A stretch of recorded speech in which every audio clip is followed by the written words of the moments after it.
there's a lot to talk about in the Beat Generation.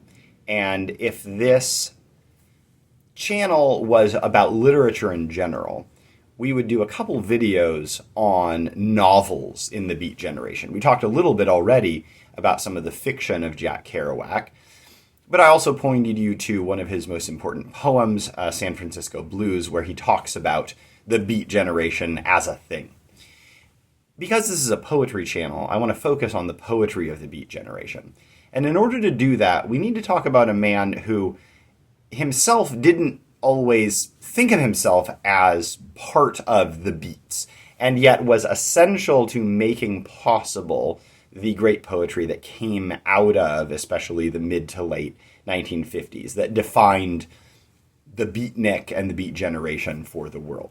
This man is Lawrence Ferlinghetti.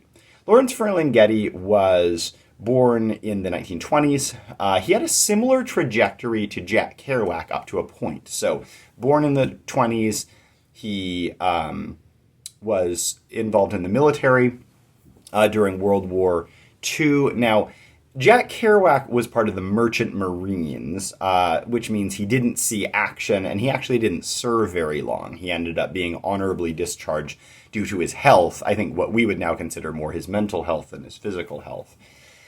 Lawrence Ferlinghetti, on the other hand, served much longer.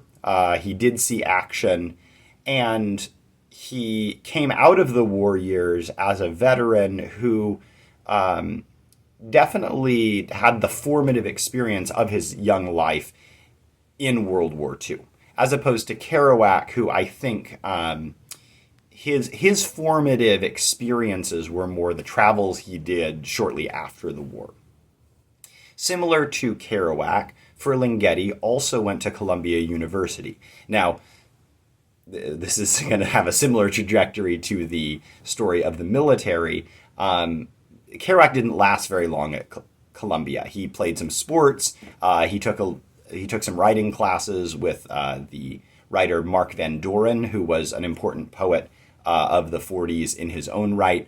But Kerouac ended up dropping out, partly due to money, partly due to lack of interest. Whereas Ferlinghetti ended up not only getting a bachelor's degree, he also got a master's degree and then a PhD in literature.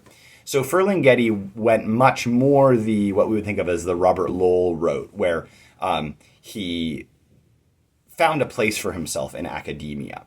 And so Ferlinghetti became not only a writer of literature, but also a literary scholar. But the thing that Ferlinghetti did after he got a PhD that really kind of makes possible some of what ended up happening with the Beat Generation is that Ferlinghetti decided that he was done on the East Coast and he moved to the West Coast. Now, this wasn't a Jack Kerouac, road trip to the West Coast, blow all your money, in the bars of San Francisco, and then make your way back home. He relocated to San Francisco and started a bookstore. This bookstore still exists today. It's called City Lights Books. And Ferlinghetti, I think, sensing the ferment of the time, this was in the early 50s, he decided not only to create a bookstore, he also began laying the groundwork for a press. He wouldn't just sell books, he would publish books. Ferlinghetti also wrote poetry of his own. His most famous collection of poetry is probably The Coney Island of the Mind, which we can look at a couple poems from that. Just before this sequence of poems, Ferlinghetti puts a note saying the title of this book is taken from Henry Miller's Into the Nightlife.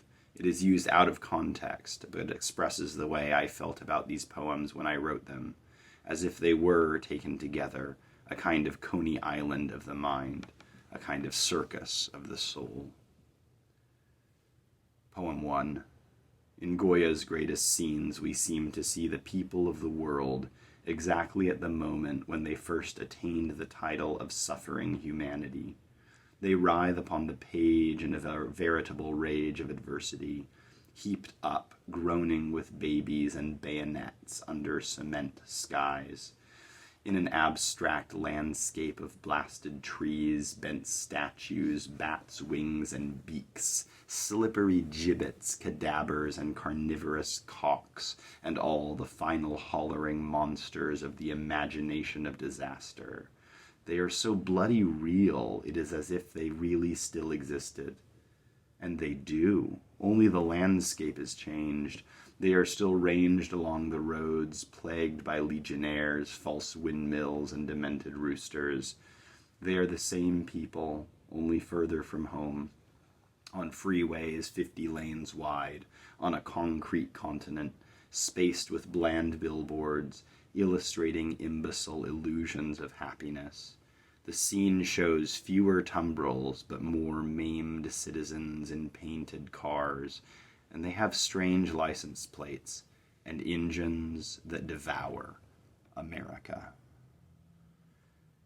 This poem, splashed down the page in non-regular lines with irregular indentation, is a good example of the more free, more raw style, not just of composing poetry, but of arranging poetry on the page.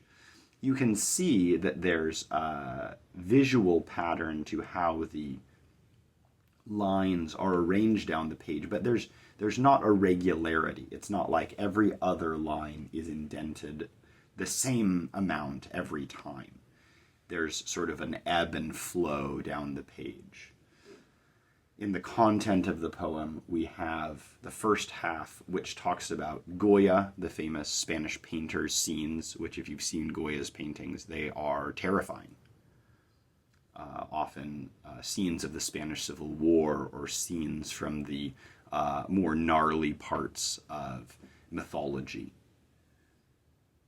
And at the end of that meditation, he says, they are so bloody real, it is as if they really still existed, and they do. And then we get this transposition of the fear and monstrosity and devouring nature of Goya's images transposed onto the American landscape, where we have freeways 50 lanes wide. We have this wonderful just dense alliteration, spaced with bland billboards illustrating imbecile illusions of happiness. This is a way of piling sound on sound that we're going to see in Ginsberg, one of Lawrence Ferlinghetti's proteges as well. And then we have this very big kind of political statement, ecological statement at the end, engines that devour America. There's no period at the end. You don't need a period. You have that devour America kind of centered on the page. Here with Ferlinghetti, we begin to see what beat poetry can be. Now, one of the important things about Ferlinghetti is he wasn't just a writer of poetry that we would now see as kind of Beat Generation poetry with all the sensibilities of the Beat Generation. He also had a keen ear and eye for writers who had that same style. And there was no writer who had that style more explicitly than a young Jewish man who had some funny ideas about life and literature, a man named Allen Ginsberg. And so we're going to look at Allen Ginsberg a little more next time.